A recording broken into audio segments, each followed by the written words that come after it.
పచ్చటి అడవిలో రెండు పక్షులు నివసించేవి. చిలిపి అనే గోధుమ రంగు రెక్కలతో ఉన్న చిన్న పక్షి మరియు పసుపు రంగు రెక్కలతో ఉన్న సన్నీ. ఇవి రంగులో భిన్నంగా ఉన్న మంచి స్నేహితులుగా కలిసి ఉండేవి. చిలిపి ఎప్పుడు తాను బలహీనురాలు అని అనుకుంటుండేది.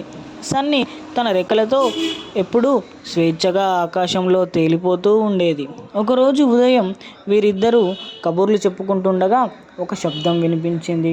వారు కిందికి వెళ్ళి చూసినప్పుడు చెట్టు కొమ్మలో ఇరుక్కుపోయిన ఒక ఉడత పిల్లని చూశారు. తమ రెక్కల సాయంతో ఉడత పిల్లకి సహాయం చేయాలని చిలిపి, సన్నీలు అనుకున్నారు. రెక్కలతో ఉడతను కాపాడడానికి ఇద్దరూ చాలా ప్రయత్నించారు. సన్నీ ప్రయత్నించి తన శక్తి అంతా కోల్పోయింది.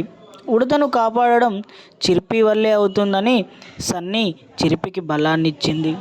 చిలిపి తన శక్తినంతా ఉపయోగించి ఉడత పిల్లను కాపాడింది.